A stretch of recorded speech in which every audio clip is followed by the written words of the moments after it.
दुनिया में बिना किसी कमाते पुरुष के जीवन बिताना कितना मुश्किल होता है और ख़ास करके किसी गृहिणी के लिए।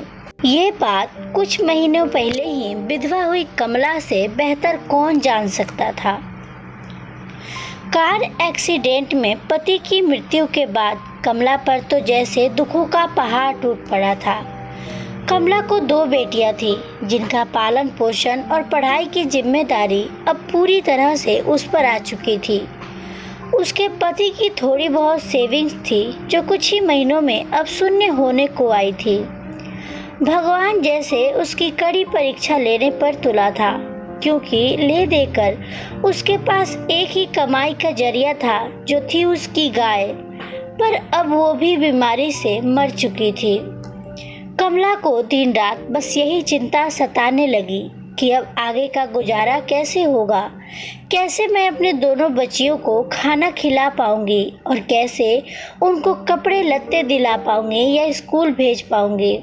दिन रात की चिंता में कमला का चेहरा मुरझा रहा था, जो साफ साफ देखा जा सकता था। कमला के कई सारे पड़ोसी थे, मगर वह सिर्फ नाम के थे। किसी ने भी अपना पड़ोसी धर्म नहीं निभाया था। इनमें से एक पड़ोसी टीचर थे जो कमला की परिस्थिति से भली भांति वाकिफ थे।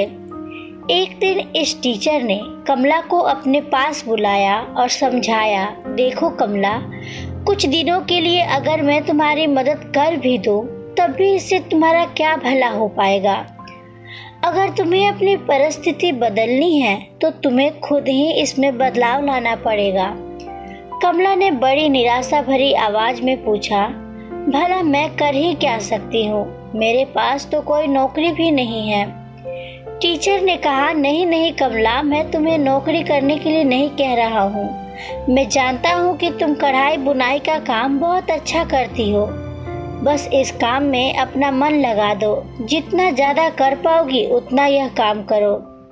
इसके अलावा तुम बाकी फालतू के खर्चे जैसे कि चाय का खर्चा कम कर दो। इसकी बजाय तुम लोग दलिया का पानी उबाल कर पी सकते हो। इससे चाय से होने वाले नुकसान से भी बचोगे और दलिया का पानी जो सेहत के लिए अच्छा होता है, ये तुम्हें और कई बीमारियों से बचाएगा।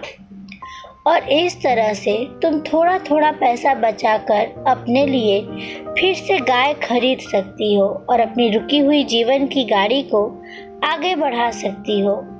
कमला को इस भले शिक्षक की बात में कुछ दम लगा। उसने वैसा ही किया जैसे इस टीचर ने उससे करने के लिए कहा था और देखते ही देखते 1 साल बीत गया। साल के अंत में कमला के पास इतने पैसे बच गए थे कि वह एक गाय खरीद सके।